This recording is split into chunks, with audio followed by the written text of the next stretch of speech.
Jadi cukup panjang ya Mbak Ya, prosesnya, dan itu ada keterkaitan atau data-data yang diperlukan betul. untuk penyusunan laporan LRA sendiri. Ya, Nah, betul.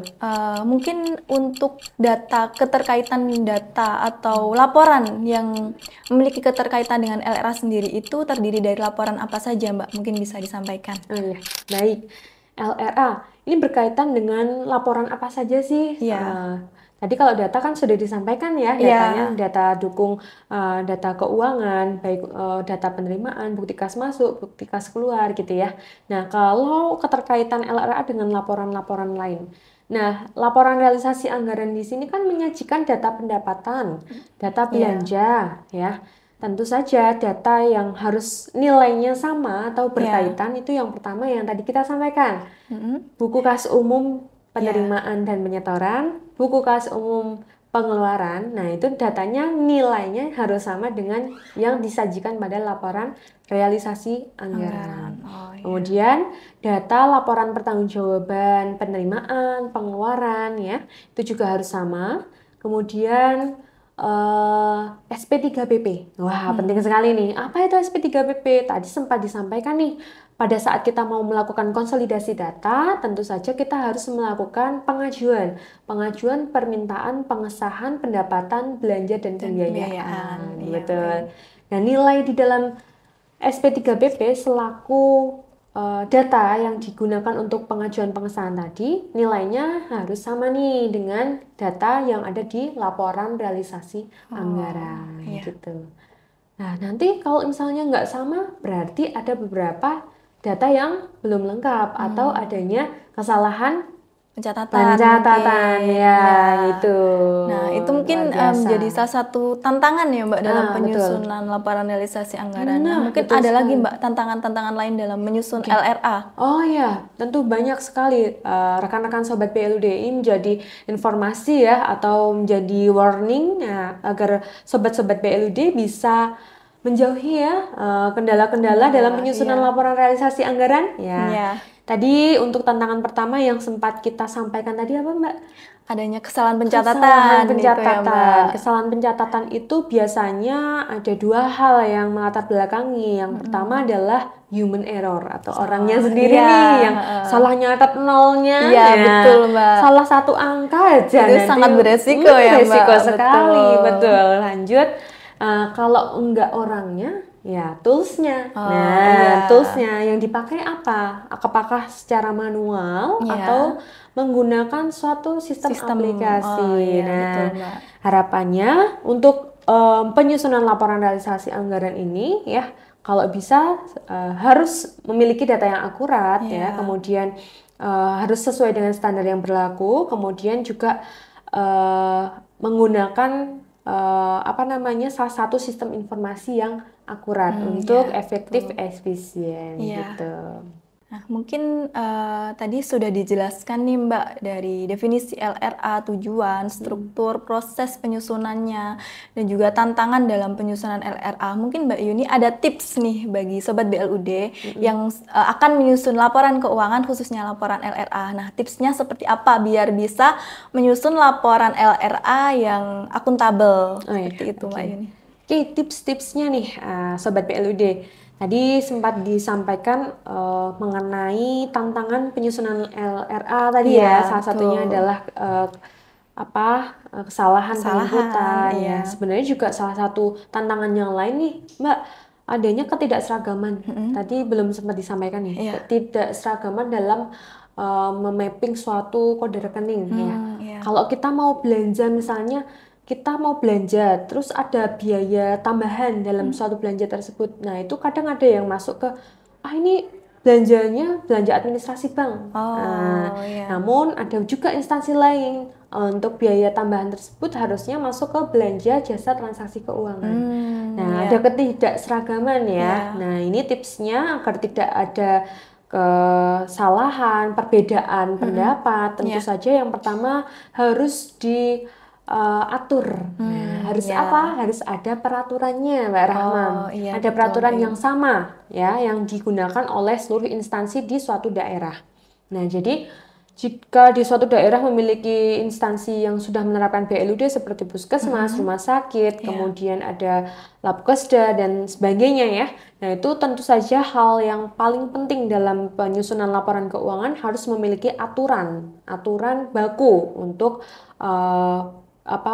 penyusunan pelaporan yang terutama adalah laporan keuangan. Salah satunya di LRA. Jadi harus ada harus ada aturan yang mendasari untuk pembuatan laporannya ya, Mbak? Ya, betul, harus ada aturan dari daerah masing-masing. Iya, gitu, betul. Mbak. Kalau di BLUD kan sesuai dengan Permendagri 79 boleh mengajukan peraturan khusus untuk BLUD dengan diajukannya peraturan kepala daerah atau perkada. Oh iya, baik Mbak Yuni. Nah, kalau laporan keuangan nanti perkadanya masuk ke kebijakan akuntansi, gitu.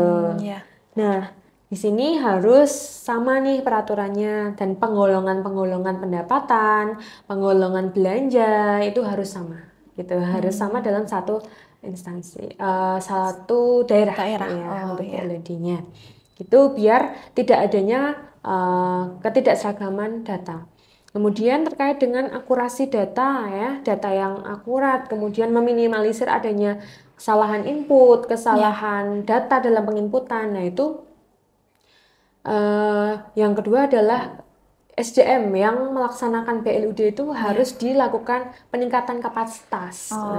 Jadi harus kompeten ya, Mbak? Kompeten, betul. Jadi kalau bisa ya harus bisa menyusun nih buku BLUD, buku penerimaan, buku pengeluaran gitu ya. Kemudian untuk akurasi data dan human error biar tidak terjadi hal tersebut, alangkah baiknya di dunia yang modern ini ya kita menggunakan suatu sistem informasi keuangan ya, khusus untuk penyusunan laporan keuangan BLUD.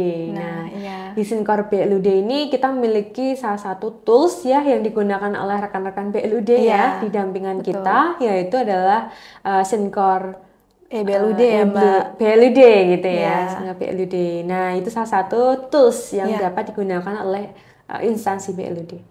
Nah, di mana juga sudah banyak ya, Mbak, klien pendampingan kita yang menggunakan sistem atau menggunakan laporan keuangan berbasis sistem dari Sinkor. Iya, gitu betul ya, sekali ya itu. Kemudian selain menggunakan sistem informasi keuangan ya, tentu saja harus adanya pemantauan berkala. Apa aja nih yang dipantau? Menjadi hal yang penting nih. Apa saja nih yang dipantau dalam penyusunan laporan realisasi anggaran? Yang pertama untuk pendapatan ya. Pendapatan sendiri tentu saja menjadi target utama ketika kita akan menyusun anggaran berikutnya. LRA ini atau laporan realisasi anggaran ini nih, Mbak Rahma, penting banget. Kenapa nih menjadi penting? Nah, bagi instansi BLUD, LRA ini kan menunjukkan realisasi suatu instansi itu untuk melaksanakan kegiatan operasional mulai dari potensi pendapatannya, kemudian belanjanya ya. Nah, pendapatan yang diterima atau realisasi pendapatan tersebut itu menjadi tolak ukur untuk menyusun anggaran di periode berikutnya. Betul sekali. Sudah maksimal atau belum? Begitu ya, betul sekali. Jadi LRA ini harus dipantau terus nih. Apakah pendapatan di dalam laporan realisasi anggaran kita sudah sesuai dengan target kita di anggaran atau melebihi. Kalau sesuai dengan anggaran berarti sesuai dengan target kita. Kalau melebihi baik atau buruk kalau menurut Mbak Rahma? Kalau melebihi berarti tidak sesuai dengan anggaran dong, Mbak. Jadi tidak sesuai harus ada evaluasi lagi ya sepertinya. Tapi kalau pendapatan malah lebih bagus ya? Iya, kalau pendapatan lebih bagus. Mungkin kalau realisasi belanja kurang dari anggaran pendapatannya, itu mungkin Mbak yang perlu dipertanyakan ya. Nah ya, oke. Jadi kalau pendapatan realisasinya melebihi anggaran, berarti kinerjanya bagus, bisa dikatakan bagus. Tapi kita lihat lagi belanjanya. Apakah belanjanya juga melebihi anggaran? Nah, kalau di BLUD, belanja melebihi anggaran itu dapat diperkenankan apabila sudah memiliki ambang batas. Kalau belum, ya jangan gitu ya. Nanti tidak sesuai dengan aturan. Gitu. Selanjutnya terkait dengan serapan anggaran ini di mana kita harus memantau terus ya pendapatan dibandingkan dengan belanja, ya, kemudian terkait dengan silpa yang dimiliki. Ya. Terkadang di laporan realisasi anggaran mengenai silpa di sini sangat penting ya bagi beberapa instansi. Wah, silpa kita semakin besar semakin bagus. Belum tentu, ya. Belum tentu silpa besar itu kinerjanya bagus. Kita tergantung dengan keterkaitan Mbak Rahma. Jadi nggak hanya kita melihat kinerja keuangan, tapi kita juga melihat kinerja operasionalnya ya, secara pelayanan gitu. Betul. Jadi dari belanja yang kita laksanakan direalisasikan apakah berdampak pada pelayanan kita. Kalau kita hemat sekali belanjanya tapi pelayanan kita belum ada peningkatan, ya sama saja kan betul. gitu. Karena hubungannya dengan pelayanan kepada masyarakat ya Mbak. Betul sekali. Itu salah satu yang harus dipantau terlebih dahulu. Kemudian harus ada koordinasi antar instansi.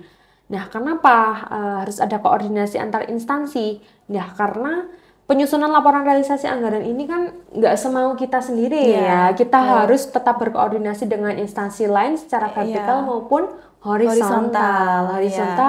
Misalnya puskesmas nih, ya sesama puskesmas harus ada koordinasi gitu. Betul, Mbak. Kemudian secara vertikal kita memiliki 2 pembina. Yang pertama adalah pembina teknis, yaitu dinas kesehatan atau dinas terkait. Kemudian pembina keuangan di BLUD itu siapa? Ya, dari BPKAD BPKAD, ya, Mbak. betul Pengelola sekali. Keuangan dan Aset Daerah ya, Mbak. Nah, seperti itu. Harus ada keterkaitan laporan realisasi anggaran yang disusun oleh instansi BLUD dengan dinas maupun dengan BPKAD. Betul, gitu. Baik. Terus terakhir, harus memperhatikan waktu pelaporan penyusunan LRA. Jangan terlambat gitu. Betul, Mbak. Harus secara tepat ya, Mbak. Betul. Kan tepat, cepat, akuntabel. Betul. Nah, gitu. Harus akurat juga. Seperti itu. Ya. Nah, itu yang menjadi tips-tips penting yang kita sampaikan kepada Sobat BLUD agar dalam penyusunan laporan realisasi anggarannya dapat tersusun dengan baik dan baik. Nah, itu tadi Mbak diskusi kita yang cukup sangat padat ya Mbak. Dan untuk penyusunan LRA ini juga sangat kompleks, di mana LRA ini merupakan suatu laporan wajib ya Mbak yang harus disusun oleh instansi sebagai proses atau bentuk pertanggungjawaban dari kinerja keuangan suatu instansi. Begitu ya Mbak Yuni. Betul. Baik, terima kasih Mbak Yuni atas kesempatan atau atas waktu yang sudah diluangkan, sudah meluangkan waktunya untuk diskusi kali ini. Terima kasih juga kepada Sobat BLUD yang sudah menyaksikan podcast diskusi BLUD kali ini. Jangan lupa like, comment, share, dan subscribe channel YouTube kita di blud.co.id. Kemudian bagi Sobat BLUD yang ingin mengetahui lebih dalam mengenai BLUD bisa mengunjungi website kita di blud.co.id. Jangan lupa mengikuti episode berikutnya yang mana kami akan membahas topik yang menarik lainnya mengenai BLUD. Sampai jumpa Sobat BLUD.